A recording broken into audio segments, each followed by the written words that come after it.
నమస్కారం. Welcome to Gundepudi Sivasudheer Sharma astro channel. నేను మీ వంశీకృష్ణ.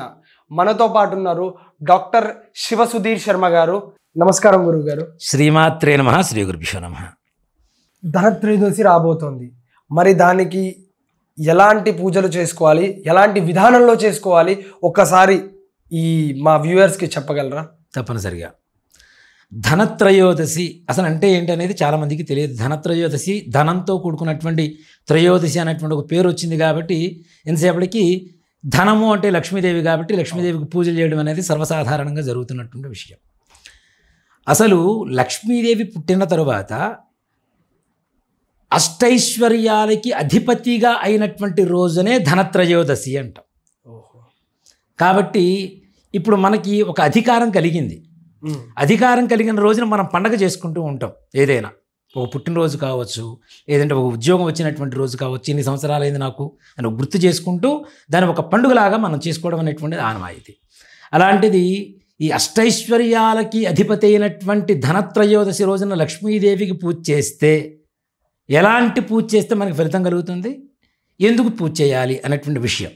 ముఖ్యంగా ఇప్పుడు ధనత్రయోదశి అంటే అందరికీ తెలిసింది ఏంటి అంటే కొద్దిగా ఒక గ్రామైనా బంగారం కొనుక్కోవాలి అనేటువంటిది అందరి మనసులో ఉండేటువంటి ఒక ఆలోచన విధానం కదా.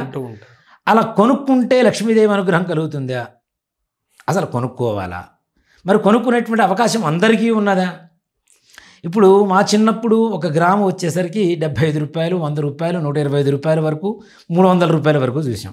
అవును, 10,000, 12,000. ఇప్పుడు 13,000 దాదాపు గ్రాము కొనాలి. అవును. బంగారం కొనుక్కోవడానికి అప్పు చేసి బంగారం కొనుక్కుంటే లక్ష్మీదేవి అనుగ్రహిస్తుందా? అనుగ్రహించదు. అవునా? ఇప్పుడు అప్పు చేసి బంగారం కొంటాం. ఈ బంగారం కొన్న తర్వాత ధనత్రయోదశి రోజున 4 రోజులు ఆగి మళ్ళీ దాన్ని తీసుకెళ్ళి దానికి హిందీ నేర్పించడానికి ఒక మార్వాడి షాపులో తాకట్టు పెట్టి మళ్ళీ దానికి వడ్డీ కట్టుకుంటూ పోతే లక్ష్మీదేవి అనుగ్రహం ఎక్కడ కలిగినట్టు మనకి కదా. ఇప్పుడు అవకాశం ఉన్నటువంటి వాళ్ళు కొనుక్కుంటారు, అవకాశం లేని వాళ్ళకు కూడా మనసులో చింత కలుగుతూ ఉంటుంది. అరే వాళ్ళు కొనుక్కున్నారు, మనం కొనుక్కోలేకపోతున్నాం, కొనుక్కుంటే బాగుంటుందేమో, ఒకప్పుడు వీళ్ళు డబ్బులు పెట్టి బంగారం కొన్నారేమో ధనత్రయోదశి రోజున, అదే రోజు బాధపడుతుంది కాబట్టి ఇంత ఐశ్వర్యాన్ని పొందారేమో, మనం కూడా ఎట్లయినా సరే అప్పు చేసో సప్పు చేసో చిన్న బంగారం కొందాం అనేటువంటి ఒక ఆలోచనతో ఉంటారు. అది అసలు ముమ్మాటికి తప్పని చెప్తాం. దేనికి అంటే అమ్మవారు అప్పులు పాలవ్వమని ఎక్కడ చెప్పడం లేదు.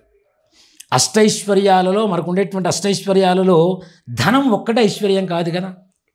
ఆరోగ్యం, అలాగే భర్త మాట వినేటువంటి భార్య దొరకడం, సంతానం తండ్రి మాట వినేటువంటి సంతానం పుట్టడం, మన మాట వింటూ మనం చెప్పిన పని చేసేటువంటి దాసీజనం దొరకడం, పనిచేసేవాళ్ళు, అనేక రకాలైనటువంటి ఐశ్వర్యాలలో ధనం కూడా ఒకటి మాత్రమే.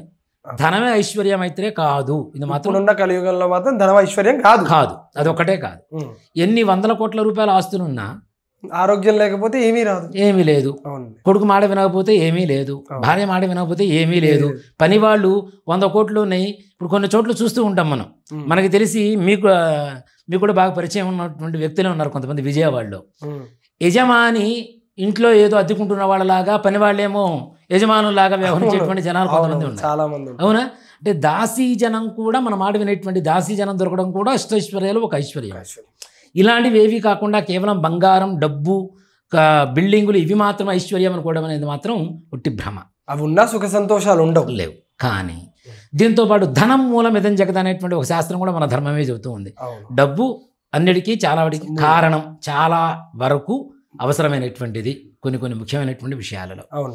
దాంట్లో ఏంటి అంటే మరి ఐశ్వర్యం కలగాలంటే ఏం కొనుక్కోవాలి అంటే ఇప్పుడు బంగారం కొనేదానికంటే రాబోయేటువంటి రోజుల్లో ఇత్తడి పుత్తడి అవుతుంది. ఇత్తడి కూడా బంగారంతోనే సమానమయ్యే పరిస్థితులు వస్తున్నాయి. వెండి అలానే రేట్లు పెరిగిపోతున్నాయి.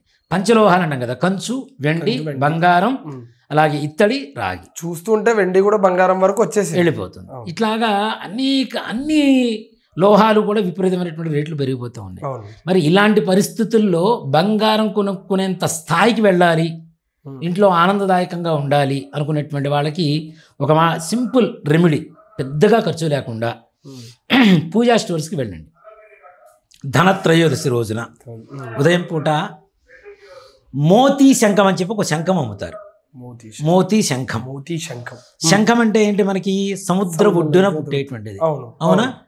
ముత్యాలు దేంట్లో పుడతాయి? మనకి శంఖాల్లోనే ఉంటాయి. అవును, దానిలోంచి. ముత్యం అంటే ఎవరు? చంద్రుడు. చంద్రుడికి తోబుట్టు ఎవరు? లక్ష్మీదేవి. అందుకని మనం చంద్రుడు కూడా చందమామ చందమామ అని పిలుస్తాం. ఎందుకు పిలుస్తాం అనేది ఎవరికి తెలియదు చాలా మందికి. చందమామ అంటాం. లక్ష్మీదేవి జగన్మాత కాబట్టి లక్ష్మీదేవితో సహోదరుడుగా పుట్టింది ఎవరు అంటే చంద్రుడు. మన అమ్మ తమ్ముడు ఏమవుతాడు? మనకి మేనమామ అవుతాడు. కాబట్టి చంద్రుడు ప్రపంచం మొత్తానికి మామయ్యాడు. అందుకని ఈవిడ జగన్మాత, ఆయన ప్రపంచం మొత్తానికి మామయ్యాడు. అందుకని చందమామ చందమామ అని పిలుస్తూ ఉంటాం. ముత్యము అంటే చంద్రుడు. అవునా?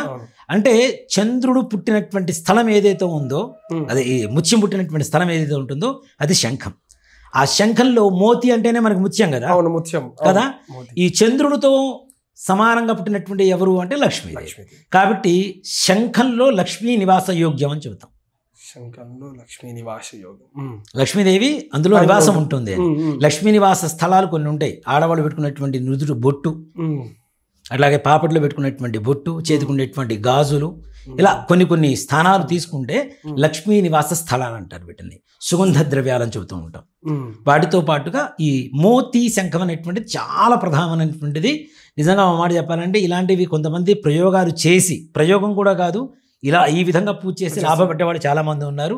ఓ మాట చెప్పాలంటే చిన్న శంఖం, మోతీ శంఖం తెచ్చుకొని ధనత్రయోదశి రోజున ఎవరైతే ఇప్పుడు మనం చెప్పబోయేటువంటి విధి విధానంగా పూజ చేసుకుంటారో వచ్చే సంవత్సరం ధనత్రయోదశి నాటికి అలాంటి ఒక సహస్ర శంఖాల సమానమైనటువంటి బంగారాన్ని ఇంట్లో తెచ్చుకునేటువంటి యోగంగా చెప్పుకోవచ్చు. అంత విశేషంగా ఉంటుంది. ఆ శంఖాన్ని ఒక్కసారి తెచ్చుకుంటే మన ఇంట్లో మన పిల్లవాడిని ఎలా చూసుకుంటామో అలానే చూసుకోవాలి. ప్రతినిత్యం కూడా ప్రాణప్రదంగా అతి జాగ్రత్తగా లక్ష్మీదేవి స్వరూపంగానే చూసుకోవాలి. అంటే అది దేవుడు మందిరంలోనే పెట్టుకోవచ్చు. దాన్ని ఎట్లా చేయాలనేది కూడా చెప్తాను. ధనత్రయోదశి సాయంత్రం 7:40 నుంచి 8:40 వరకు గంట సమయం ఉంటుంది. ఈ లోపల ఉదయం పూట శంఖం తెచ్చుకోండి, శుభ్రంగా నీళ్లతో కడగండి. కడిగేసిన తర్వాత ఒక గ్రీన్ కలర్ క్లాత్ ఒకటి తీసుకొని, చిన్నది ఒక 1/2 మీటర్ తీసుకొని దాంట్లో ఈ శంఖాన్ని పెట్టి దానికి చక్కగా గంధం పెట్టి కుంకుమ బొట్టు పెట్టి దాని మీద చుట్టూ కూడాను పచ్చకర్పూరం, ఇది కూడా లక్ష్మీ నివాస స్థలమే. అలాగే జాజికాయ, జాపత్రి, ఇలాచి అంటే యాలుకలు, లవంగాలు, సుగంధ ద్రవ్యాలు ఇవన్నీ కూడా. దాంతోపాటు పచ్చివక్కలు, పోకలు అంటారు వాటిని, పచ్చివక్కలు ఇవన్నీ కూడా కొద్దిగా తీసుకొచ్చి దాని చుట్టూ పెట్టేసి ఒక ప్లేట్లో ఈ క్లాత్ పెట్టి, క్లాత్లో ఇది పెట్టి శంఖం పెట్టేసి దాని చుట్టూ ఇవన్నీ వేసి అమ్మవారి దగ్గర పెట్టి లక్ష్మీదేవి అష్టోత్తరంతో పూజ చేయండి. శంఖానికి పూజ చేయండి. ఆ రోజు నుంచి ధనత్రయోదశి నుంచి మనం ప్రారంభించుకుంటే ధనత్రయోదశి, నరక చతుర్దశి, అమావాస్య, దీపావళి అమావాస్య 3 రోజులు పండగ దినాలు. కాబట్టి ఈ 3 రోజులు కూడా సాయంకాల సమయంలో లక్ష్మీదేవికి అమ్మవారి అష్టోత్తరం చెప్పుకొని శంఖాన్ని పూజ చేసుకొని కార్తీక మాసం మొట్టమొదటి రోజు ఏదైతే వస్తుందో ఆ రోజున ఈ శంఖాన్ని ఆ క్లాత్లో మూట కట్టేసి ఆ వస్త్రంలో చక్కగా ఇంట్లో బీరువాలో డబ్బులు పెట్టుకునేటువంటి స్థలంలో పెట్టుకోండి. నిజంగా అంటే ఒక మాట చెప్తాను మీకు, ఇన్ని సుగంధ ద్రవ్యాల కలయిక ఏదైతే ఉంటుందో ఒక రసాయన ఉత్పత్తి జరుగుతూ ఉంటుంది. మనకి తెలియకుండానే ఒక రకమైనటువంటి శక్తి ఏర్పడుతూ ఉంటుంది. మంచి సుగంధ పరిమళమైనటువంటి మంచి వాసన కూడా వస్తుంది. అవునా? ఎక్కడ సుగంధ పరిమళాలు ఉంటాయో, ఎక్కడ శుభ్రత ఉంటుందో, అందుకని మనకి లక్ష్మీదేవి అష్టోత్తరంలో కూడా శుచై నమః అని చెప్పి ఒక నామం వస్తుంది. ఎక్కడ శుభ్రత ఉంటుందో అక్కడ ఉంటుంది. కాబట్టి ఇవన్నీ కూడా మూట కట్టేసి అక్కడ బీరువాలో మనం డబ్బులు పెట్టుకునేటువంటి స్థానంలో పెట్టి ప్రతి నిత్యం కొద్దిగా అగరబత్తీలు పొగవేసి చూపించండి.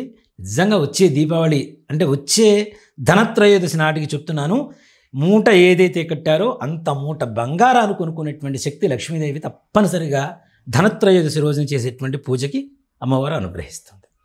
చాలా ధన్యవాదాలు గురుగారు. చాలా మంచి విషయాలు, తెలియని విషయాలు జనాలకి చెప్పారు. అందరికీ లక్ష్మీ కటాక్షం కలగాలి అని కోరుకుంటూ శ్రీమాత్రే నమః. శ్రీమాత్రే నమః. శ్రీ గురుభ్యో నమః.